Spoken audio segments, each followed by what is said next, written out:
Let's talk about oil and gas lead generation and the one word stopping you from converting more leads online.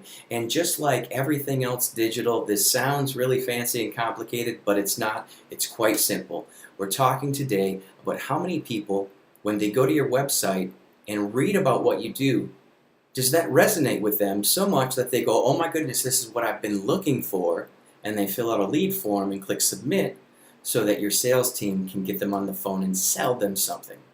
What one word might be standing in your way? That's a foreshadow right there. I went out there and found just a random services company.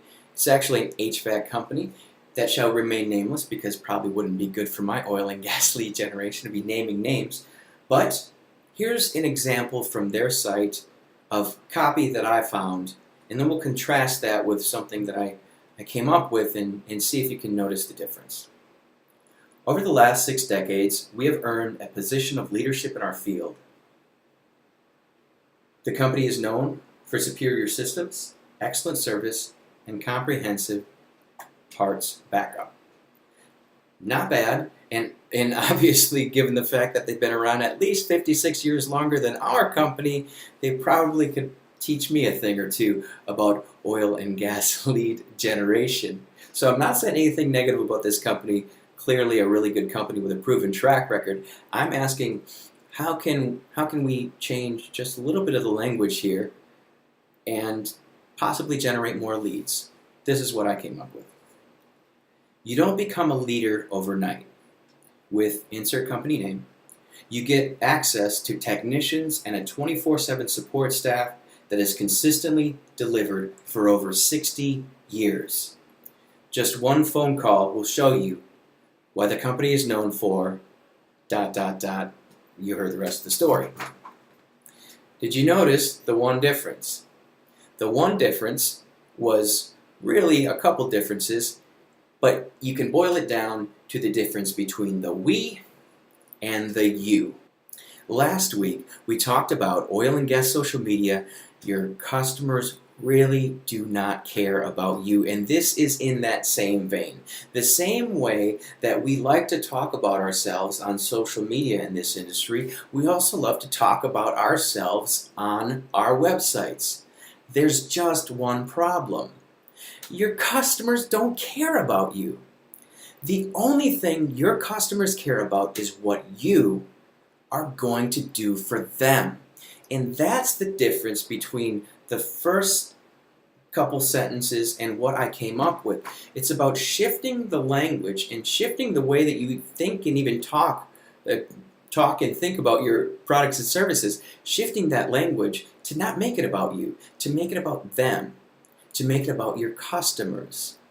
And one word of caution in this regard: as often as you can, you want to make it about your customers. You want to turn around the message to be you. You do this, you get this, and so on and so forth. However, you don't always employ the you. Oftentimes, we must employ the we. And so when do we do that? The shortest answer is whenever it's negative. And the easiest way to understand that is to talk about my first business, which was health coaching and weight loss. Well, as a health coach and a weight loss speaker, I couldn't get up in front of an audience and say something like, you know that you struggle with your weight. You know that you want to eat candy bars. You know that when you go into the break room and you see pizza, you want to eat it, don't you? Any audience listening to that message is going to be like, whoa, who do you think you are, buddy? Slow your roll a little bit here. But if you just shift that language a little bit and say, we all struggle with our weight. We all want to eat candy bars. We go into the break room, we see the pizza, we want to eat it. Of course we do. In that regard, when it's negative, you think, yeah, of course we do. That's how we are. And it's good because it's broadened and you don't feel accused. And so that's the difference between the we and the you. And what I would challenge you to do is to go and look at your website. Is it about you or is it about your customers?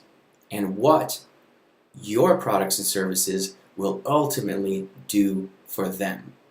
Tomorrow, we'll take this a step further and talk about the different levels of pain that you can go through in demonstrating what you do for your customers.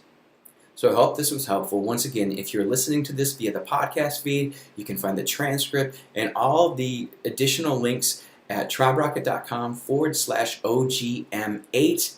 And if you're not listening via podcast, that means you're seeing this on YouTube or Facebook or LinkedIn, and you need to put a comment below this video with your questions so that we can help you grow your network, grow your business, and start to drive more traffic, leads, and sales and revenue. Maybe none of this makes any sense to you and you just want to ignore this completely and move on with your day. And if that's the case, I hope you have a fantastic day, because no matter what you're doing out there in the oil field, I hope you go out there and consistently apply the basic fundamentals.